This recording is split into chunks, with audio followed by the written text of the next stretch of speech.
So hello dear all, this is your question number 14। और इसमें अब देखते हैं एग्जैक्टली आपको क्या करना है ना।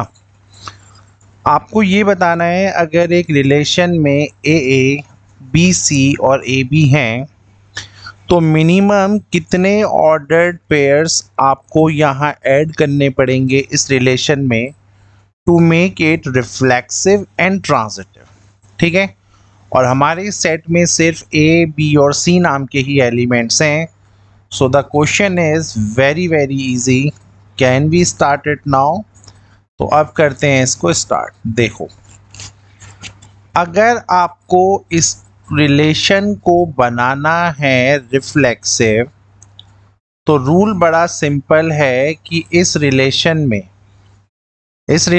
में ए को होना पड़ेगा, इस रिलेशन में बी को भी होना पड़ेगा और इस रिलेशन में सी और सी को भी होना पड़ेगा। यहाँ तक तो कोई चैलेंज नहीं है।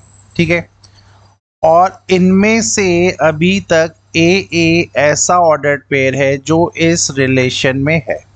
यहाँ तक कोई टेंशन।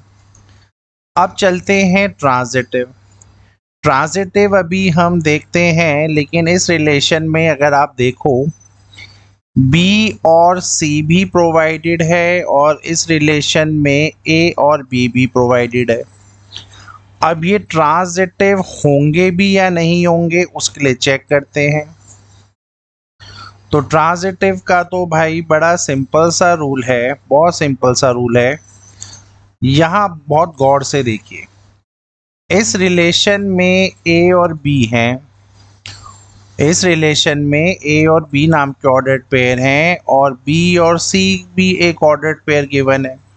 तो जब ए बी और बी सी दोनों ही इस रिलेशन में हैं तो इसको ट्रांजिटिव बनाने के लिए ए और सी को भी होना पड़ेगा, है ना।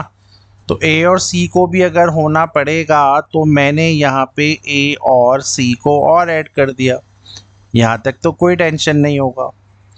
तो अब आप यहाँ देखो, अब ये जो रिलेशन है ये आपका रिफ्लेक्सिव भी हो गया है, अब ये आपका ट्रांजिटिव भी हो गया है ना। तो अगर मैंने ए और बी के लिए चेक किया तो बी और सी यहाँ पे था तो आना चाहिए था ए और सी, मैंने लिखा। अब अगर मैं बी सी के लिए चेक करूँ, बी सी के लिए अगर मैं चेक करूँ तो क्लियरली कोई भी एलिमेंट मेरा सी से स्टार्ट हो ही नहीं रहा है ना। मैंने आपको क्लास में ऑलरेडी कवर किया हुआ है पहले। अगर ए और बी किसी रिलेशन में हैं और बी और सी भी किसी रिलेशन में होते हैं तो ए और सी को भी उस रिलेशन में होना पड़ता है। लेकिन अगर ए बी उस रिलेशन में है और बी सी नाम का कोई एलिमेंट उस रिलेशन में है ही नहीं, तब भी आपका फंक्शन ट्रांजिटिव ही होता है। तो ये तो जब मैं आपको प्रॉपर्टी बताया था क्लास में तब भी हमने इस चीज़ को क्लियर किया था। तो सेम वे आप देखो, अगर यहाँ पे बी सी है, अभी तक मैंने ए बी के लिए चेक किया था, हमें सबके लिए चेक करना होता है। अब मैंने बी सी के लिए चेक किया, अब जब कोई सी से स्टार्ट हो ही नहीं रहा है यहाँ पे, बाकी बचे हुए इन्हें हम नहीं चेक करते हैं तो क्लियरली हम इसको यहाँ पे देखेंगे ही नहीं, और इसको देखेंगे ही नहीं तो फिर ये क्वेश्चन तो एवं ही ख़त्म, यानी ये ट्रांजिटिव होगा आपका। सो विद दिस वे आप लोग यहाँ देख सकते हो हमने बी बी सी सी और ए सी को ही यहाँ पे ऐड किया है।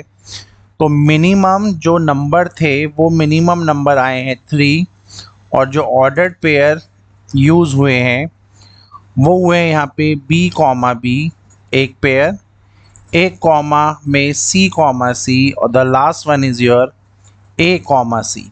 सो सिर्फ यही 3 ऑर्डर्ड पेयर हैं जो अभी आपने यूज़ करे हैं। ठीक है, so with this thing I hope the question is clear to you.